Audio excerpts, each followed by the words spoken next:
CNN Chile y BCI Corporate and Investment Banking presentan Mirada Financiera. ¿Cómo están? Bienvenidos a Mirada Financiera. A partir de este momento revisamos los hechos más importantes que marcaron la semana.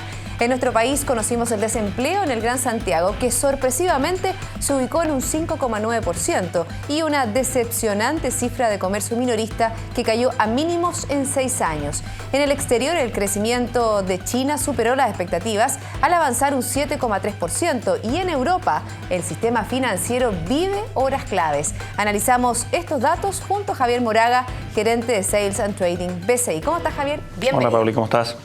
Partimos por la economía local, por este 5,9% que entregó el Centro de Microdatos de la Universidad de Chile, que la verdad que sorprendió a todos, a la mayoría, a muchos.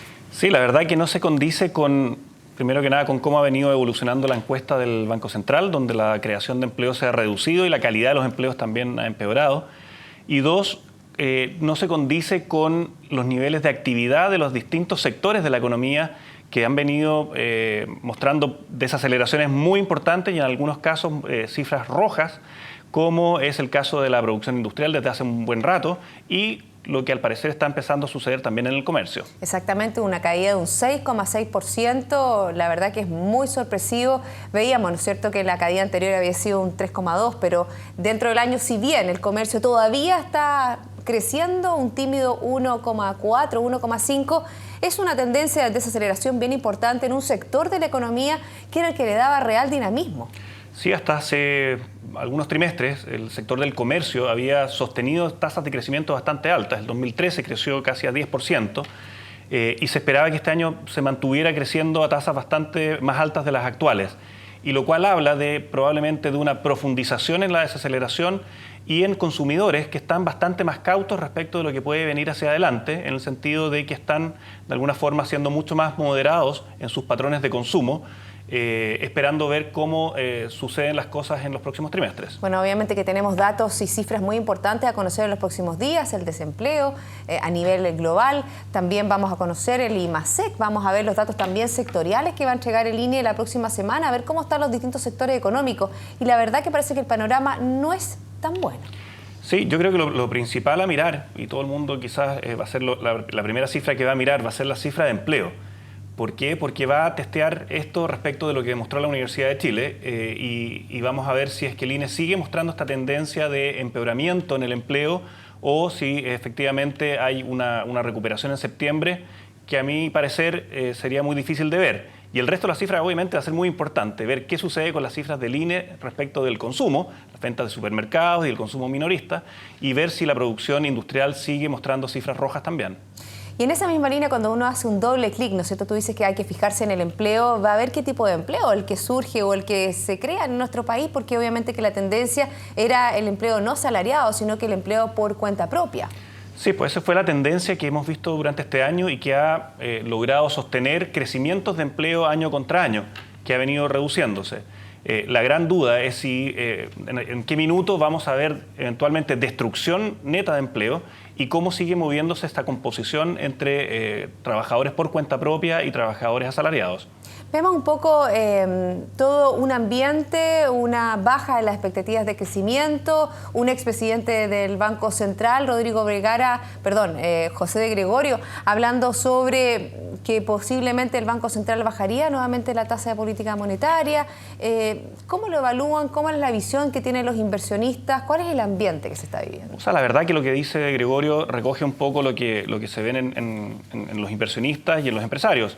Hay una sensación de algo de pesimismo y de mucha cautela.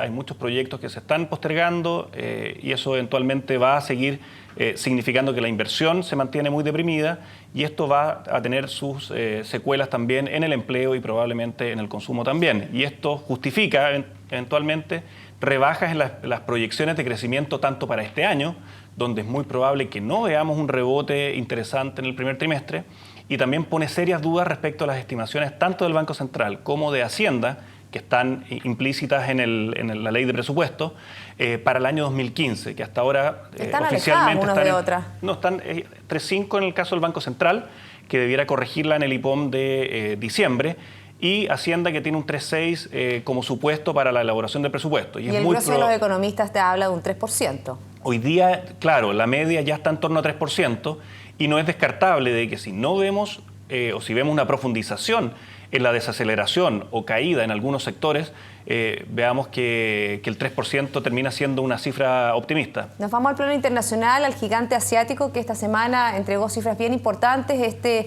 crecimiento, ¿no es cierto?, de su PIB en un 7,3%, superando un poco las expectativas. Se hablaba de un 7,2%.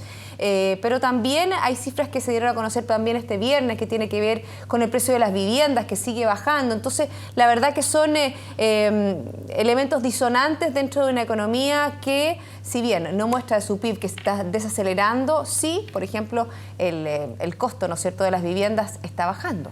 Bueno, eso probablemente es reflejo de una economía que está sobreinvertida en algunos sectores y que va a tener que sufrir ajustes hacia adelante. De hecho, si bien el producto del tercer trimestre estuvo 1/10 por sobre lo que se esperaba, está más abajo de lo que fue el crecimiento del segundo trimestre, y ya para el año 2015 la mayor parte de los analistas está hablando de un crecimiento en torno a 7%. Para este año el objetivo era crecer en torno a 7,5%, por lo tanto es una economía enorme, pero que viene en una fase de desaceleración y que probablemente esto va a continuar más allá del año 2015, y probablemente China termine convergiendo a un crecimiento en torno a 5% ya hacia fines de esta década, lo cual obviamente tiene serias implicancias en Chile y en general en los precios de los commodities y en otros países exportadores de materias primas. ¿Y qué pasa con Europa? Este fin de semana va a ser bien especial. Sabemos, ¿no es cierto?, que el domingo se van a conocer estas pruebas de stress test que Mario Draghi mandó a hacer para los bancos europeos. La verdad que ha sido una jornada de alta volatilidad, y vamos a ver el lunes también una alta volatilidad. También durante esta semana se conocieron cifras un poco mejores con respecto a Alemania.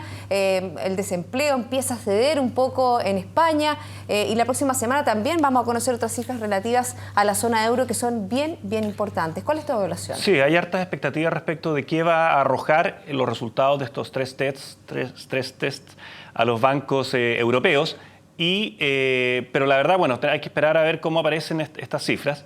Y respecto de la economía europea en general, si bien Alemania acaba de mostrar cifras de confianza del sector manufacturero, algo mejor de lo que se esperaba y bastante mejor que los meses anteriores, lo mismo sucedió en España, hay otros países que no dan señales de recuperación, como son Francia e Italia, que son la segunda y tercera economía del bloque.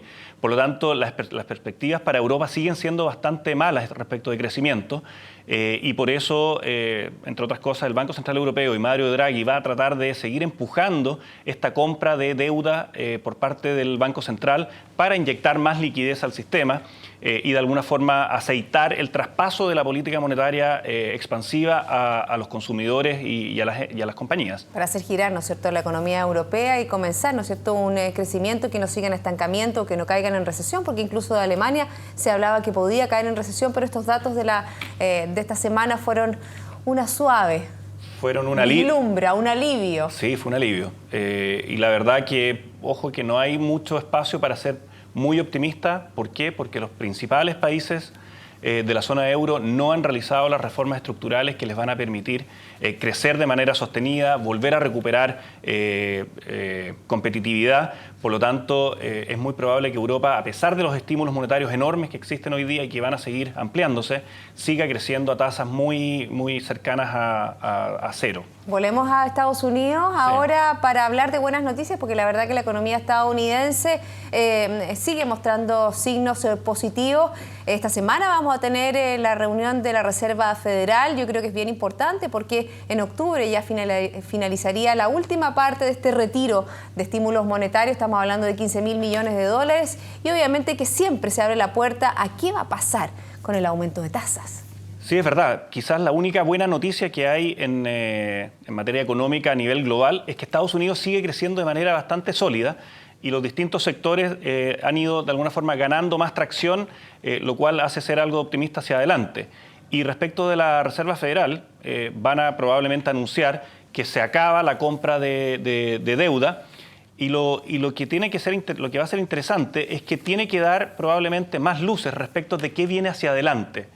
Es decir, cuando la Reserva Federal cree que podría comenzar derechamente a subir tasas de interés. Y recordemos que en las minutas de la reunión anterior plantearon como algo nuevo que el escenario externo se había complicado tanto en términos de crecimiento que eso le ponía un factor de riesgo adicional a la recuperación en Estados Unidos, y eso fue interpretado por los mercados como, mira, la Fed está con ganas de postergar lo más que pueda estas señales de posibles alzas de interés y no hacer que las tasas de interés suban para no frenar esta recuperación. Bueno, vamos a estar atentos a lo que suceda en Estados Unidos, Javier, y obviamente que también atentos a lo que suceda en Brasil, porque este fin de semana, ¿no es cierto?, hay elecciones en esa nación y la verdad que los inversionistas están un poco nerviosos a los resultados que pueda traer esta elección presidencial. 1.000.000 de gracias por haberme acompañado en el día de hoy. Gracias a ti.